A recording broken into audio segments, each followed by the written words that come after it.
VAR went for coffee. Not a headline, not a hot take. Those words came from a head coach standing in a FIFA press room, finger pointed at a federation official sitting in the same room, at the biggest football tournament on the planet. And he wasn't done. Do you have any doubts? You guys who saw the game, do you have any doubts? The room said nothing, because there were no doubts. And that silence is where this story begins. On June 23rd, Gillette Stadium, Foxborough, Massachusetts, Ghana versus England, Group L. Both teams had won their openers. This was a six-pointer with knockout stage implications written all over it. Ghana, without their best attacking player, Mohamed Kudus, out since January with a quad injury, absorbed England's pressure for 79 minutes with the kind of defensive discipline that belongs in a coaching manual. 79% possession for England, the highest possession figure by any team that failed to score in 60 years of World Cup football. Ghana didn't just defend. They suffocated one of the most expensive squads ever assembled for a national team. Then the 67th minute arrived. A long ball forward. Substitute Prince Kwabena Adu chasing. Jordan Pickford racing out of his area to meet it. The two collide. And the Honduran referee, Said Martinez, awards a free kick. To England. No VAR review. No whistle correction. England's ball. Television analysts watching in real time described it clearly. Pickford arrived late, the ball had already passed him, and it was the goalkeeper who fouled Adu. Former Premier League assistant referee Darren Cann, a declared England supporter, put it plainly. I'm absolutely delighted it wasn't given, but I have to be honest, this should have been referred to the referee. He was talking about what came next, because the 67th minute was only the beginning. But that wasn't the strangest part. 12 minutes later, the 79th minute. Substitute Abdul Fatawu wins the ball. Slips in Prince Adu. Adu is bearing down on goal when Konstantinos Mavropanos, the Aston Villa defender, comes flying across and brings him down. The ball breaks to Antoine Semenyo, ruled offside. No penalty, no VAR review. Referee waves it away. Now here is what matters.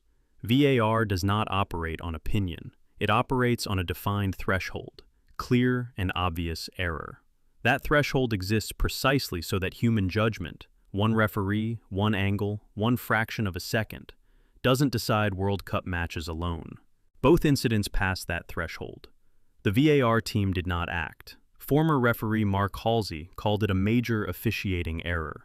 An ESPN officiating panel agreed that, at minimum, the on-field referee should have been sent to the screen.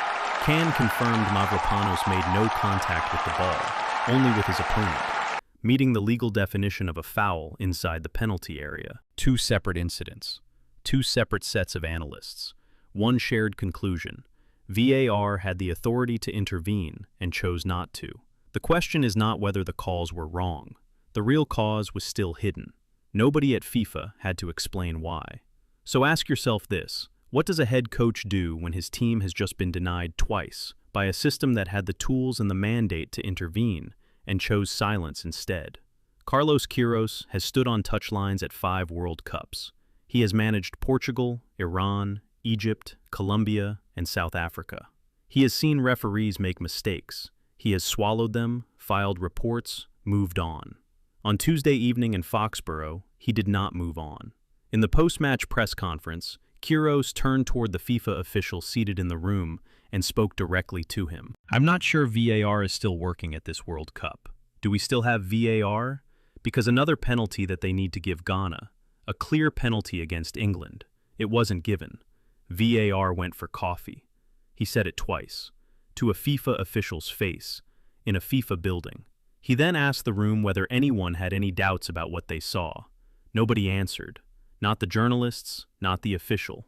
The silence in that room lasted longer than it should have for an institution with a communications department, a refereeing division, and a stated commitment to transparency at its own tournament. What happened next made it worse. FIFA's response to the controversy. Nothing. The VAR team's response. Nothing. Referee Said Martinez's response. Nothing. Contrast that with what FIFA does when it wants to be heard. When a player makes an offensive gesture, FIFA opens disciplinary proceedings within 48 hours. When a coach steps outside their technical area, the fine arrives before the post-match interview ends. The machinery moves fast when FIFA decides it should move. Refereeing accountability is the one area where the machinery stops. There is no public VAR review process at this World Cup. There is no obligation for the officiating team to explain non-interventions. No federation can formally appeal a VAR decision, or the absence of one. The rules that govern what VAR must review are internal FIFA documents, and their application is never publicly audited during the tournament. Queiroz can speak at a press conference. Ghana's Football Association can file a protest. Neither changes the result, the group standings, or the public record of what the VAR team did or did not see. That asymmetry, loud accountability for players, total silence for officials, is not an accident of administration. It is FIFA policy. And the fans were only seeing half the story. If you already know where this story goes next, what Ghana have lived through before, and what FIFA built to stop it, hit subscribe and stay. The twist in this story lands harder than the missed penalty. June 30th, 2010, Johannesburg, Soccer City Stadium. Ghana versus Uruguay. A goal-mouth scramble, a header goal-bound, and then a hand, not the goalkeepers and outfield players, stopping the ball on the line with a deliberate fist. Luis Suarez accepted his red card. Asamoah Gyan stepped up. The ball struck the crossbar. Uruguay won the shootout. Ghana went home. The football world called it heartbreaking. Some called it gamesmanship. Ghana called it what it was. A man cheated. The rules punished him, and Ghana still lost. The punishment existed. The injustice survived it. 16 years later, Ghanaian captain Jordan Ayew said plainly when his side sealed World Cup qualification last October, "We knew this World Cup was our only chance to redeem ourselves." That word, redeem, is not motivational language. It is a specific demand. A demand that the sport, at its highest level, finally return a fair result to a nation that was taught in the most brutal way possible that fair results are not guaranteed. On Tuesday in Foxborough, Ghana's players, staff, and millions of supporters watching across West Africa and the diaspora felt that wound reopen. Not because England scored. England didn't score. Because the system that was supposed to make 2010 impossible in 2026 watched the same story begin again and said nothing. The real cause was still hidden, and it had been hiding for 16 years. Picture the scene inside FIFA's headquarters in 2018. The VAR system has just been approved for full World Cup deployment in Russia. The argument that won the vote was simple. Technology eliminates the human error that has cost teams, particularly smaller, less politically influential teams, decisive results at major tournaments. Ghana were one of the nations cited in that argument. The 2010 Suarez incident was one of the cases used to justify why clear and obvious errors could no longer be left to a single referee's judgment on the biggest stage in football. VAR was built, in part, because of what happened to Ghana. Now hold that against June 23, 2026. Two incidents, both assessed by independent officiating experts as meeting the clear and obvious error threshold. The VAR team, operating the exact system introduced to prevent another 2010, reviewed neither. The tool FIFA created to protect Ghana from institutional injustice became the instrument of a new one. Not through malice necessarily, through something in some ways more troubling. A system with no public accountability, staffed by officials who answer to no external review, producing outcomes with no obligation to explain. Suarez at least had a reason. He wanted to win. The VAR team in Foxborough has offered nothing. And a second problem appeared. Here is what the points table says right now. Ghana and England level at the top of Group L, 2 matches remaining each. On paper, Ghana are still alive, still capable of qualifying, still capable of writing the redemption story Jordan Ayew demanded. But the damage from Foxborough is not measured in points. It is measured in something harder to recover. The credibility of the competition itself. A tournament is only fair if every team believes the system protects them equally.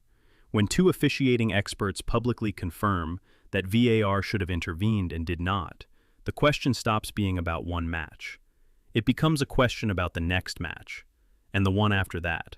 Every close call, every penalty shout, every VAR check that runs for 30 seconds before concluding no action will now be viewed through the lens of Foxborough, not just by Ghana, by every smaller nation at this tournament who knows that the distance between a fair result and an unfair one is sometimes a VAR official and a cup of coffee. There is a regulatory window closing fast. FIFA's refereeing oversight panel meets after the group stage. If the Foxborough incidents are not addressed there, on record, publicly, they will be absorbed into the tournament's history as a disputed footnote, and the system will continue exactly as it was. FIFA has never, at any World Cup, publicly explained a VAR non-review decision. Not once. There is no press conference, no written statement, no named official who stands in front of cameras and accounts for what the VAR team saw, considered, and decided. The referee gets the spotlight. The VAR team gets the shadow. That is not an oversight. That is architecture. You cannot challenge what was never made visible. Ghana's Football Association has the right to file a formal protest. It will not change the result. It will not compel a public explanation.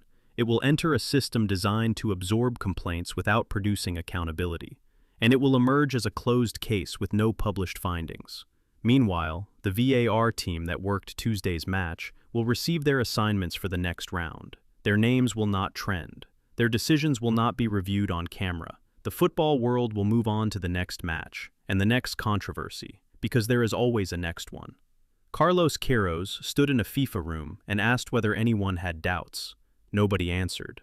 That silence has now lasted longer than the match itself. Ghana came to this World Cup to redeem 16 years of unanswered injustice. On Tuesday, the institution that controls this sport gave them a new question to carry instead. Ghana were not beaten on Tuesday. They were held to a draw by a team with 79% possession and two officials who had the authority to correct what happened, and chose silence. The system FIFA built after 2010 to protect nations like Ghana from exactly this kind of injustice watched it happen again from the best seat in the stadium. So here is the question the football world is not answering. Was VAR's silence in Foxborough a genuine mistake by officials who missed what two independent experts clearly saw? Or does FIFA simply not apply the same level of scrutiny to every nation at this tournament equally? Choose a side. Leave it below. Not professional advice. Consult a qualified expert as needed. Next, the full list of VAR controversies FIFA still hasn't explained at this World Cup, and the pattern nobody wants to name.